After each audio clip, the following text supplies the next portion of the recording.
नमस्कार, स्वागत है आपका। मेरा नाम है विपिन बेबाक। मेरे साथ मेरे सहयोगी शादाब रिजवी। धन्यवाद सर। उत्तर प्रदेश स्थित प्रयागराज महाकुंभ में शंकराचार्य स्वामी अवमुक्तेश्वरानंद सरस्वती की अगुवाई में हुई परम धर्म संसद में लोकसभा में नेता प्रतिपक्ष राहुल गांधी को हिंदू धर्म से बाहर करने की मांग उठी है। अब इस पर नगीना से सांसद चंद्रशेखर आजाद, बीजेपी सांसद दिनेश शर्मा, केंद्रीय मंत्री एसपी सिंह बघेल और कांग्रेस नेता सीपी राय ने अपनी अपनी प्रतिक्रिया दी है। जानकारी के अनुसार शंकराचार्य स्वामी अवमुक्तेश्वरानंद सरस्वती द्वारा चलाए जा रहे परम धर्म संसद में राजा सक्षम सिंह योगी ने सदन में नेता प्रतिपक्ष राहुल गांधी के मनुस्मृति पर दिए गए आपत्तिजनक बयान के खिलाफ निंदा प्रस्ताव रखा है। राहुल गांधी ने एक बयान में कथित तौर पर कहा था कि मनुस्मृति बलात्कारियों को संरक्षण देती है और इसका विरोध करते हुए स्वामी अवमुक्तेश्वरानंद ने कहा है कि राहुल गांधी को 1 महीने का समय दिया जा रहा है। इस विषय पर जवाबदेह नहीं देते तो उनको मनुस्मृति के अपमान करने के लिए हिंदू धर्म से बहिष्कृत किया जाएगा। राहुल गांधी बनाम शंकराचार्य के मामले पर आजाद समाज पार्टी के चंद्रशेखर आजाद ने कहा है कि ये तो वो दोनों जाने, लेकिन देश संविधान से चलता है, मनुस्मृति से नहीं। बीजेपी के राज्यसभा सांसद दिनेश शर्मा राहुल गांधी को शंकराचार्य अवमुक्तेश्वरानंद के बयान पर कहा है कि पूज्य संतों पर दूसरी प्रतिक्रिया नहीं देनी चाहिए। अभी तक राहुल गांधी ने खुद नहीं कहा कि वे हिंदू हैं। पहले राहुल धर्म की घोषणा करें। लोग कहते हैं कि वे किस धर्म के हैं, पहले घोषणा करें। इस प्रस्ताव पर कांग्रेस नेता सीपी राय ने भी अपनी प्रतिक्रिया दी है। उन्होंने कहा कि शंकराचार्य जिस दिन पीएम मोदी और आरएसएस चीफ मोहन भागवत ने आप चारों को धता बताकर राम मंदिर का शुभारंभ कर दिया था, उस दिन यदि उन दोनों के खिलाफ आप लोगों ने कोई प्रस्ताव पास करने की हिम्मत की होती तो आपको अधिकार होता कि राहुल गांधी के खिलाफ भी कुछ कहने का आपको हक होता। पर अब तो आप राजनीति करते हुए सीधे सीधे दिख रहे हैं। हाँ, मनुस्मृति इस वर्तमान समाज में बिल्कुल मंजूर नहीं है। मेरे खिलाफ भी आप आदेश जारी कर दीजिए।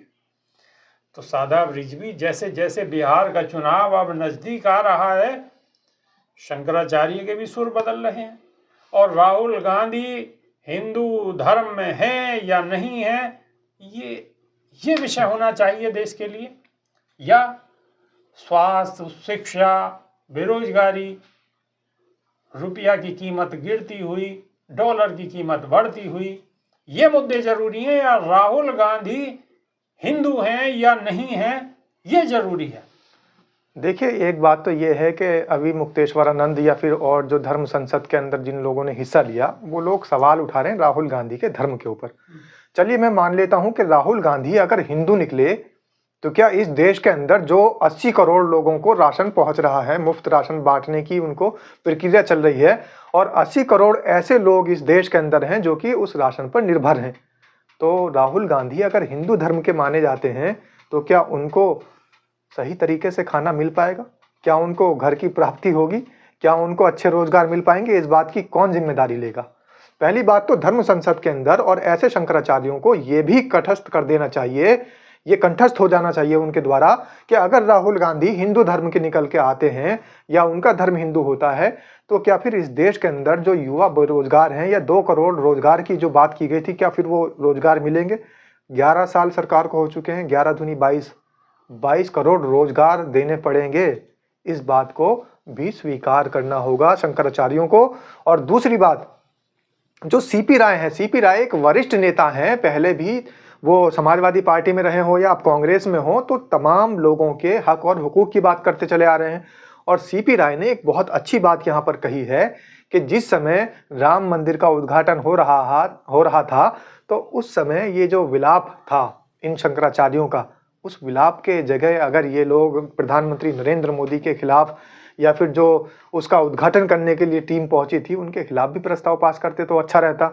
दूसरी बात, धर्मों की बात आ जाती है या फिर ये बात आ जाती है मनुस्मृति की, तो ये तो फिर हम उसी वापस युग में पहुंच रहे हैं जहां पर मनुस्मृति को खत्म कर दिया गया था और मनुस्मृति की पूरे देश के अंदर प्रतियां जलाई गई थी और एक नायक, जननायक जिसने संविधान भी लिखा, शिल्पकार संविधान के, उन्होंने भी मनुस्मृति को जलाकर विरोध जताया था और उन्होंने कहा था इस देश के अंदर अगर कोई शासन चलेगा तो समता मूलक शासन चलेगा और एक अधिकार वाला शासन चलेगा जहां पर सबको समान अधिकार हो। और वो समान अधिकार देने वाली किताब कौन सी थी?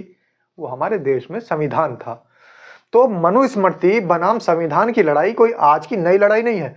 और कांग्रेस ने जब संविधान शुरू करने के लिए पूरा अपना सहयोग दिया था और बाबा साहब को इसके अंदर उनको लगाया था और एक पूरी टीम गठित करके इस बात को बिल्कुल सिरे से खारिज कर दिया था कि हम लोग मनुस्मृति वाले नहीं हैं, हम लोग संविधान बनवा रहे हैं और संविधान बन रहा है, संविधान से ही देश चलेगा, तब भी कांग्रेस ने ये जाहिर कर दिया था।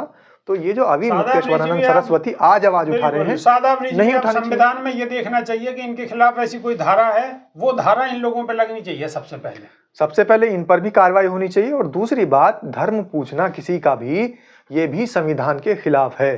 किसी के धर्म को उजागर करना भी संविधान के खिलाफ है। वो अपनी खुद की उस व्यक्ति की मर्जी है कि वो कौन से धर्म में रहना चाहता है, उसका धर्म क्या है, उसकी अभिव्यक्ति की आजादी में आप अगर दखल करते हैं तो आपके खिलाफ कार्रवाई होनी चाहिए। सादाब रिजवी, अगर धर्म की बात कर रहे हो तो प्रधानमंत्री का धर्म पूछो, गृह मंत्री का धर्म पूछो और मंत्रियों का धर्म पूछो। राहुल गांधी तो विपक्ष के नेता हैं, उनके हाथ में है क्या? बिल्कुल, भाई उनका धर्म पूछने का मतलब क्या है?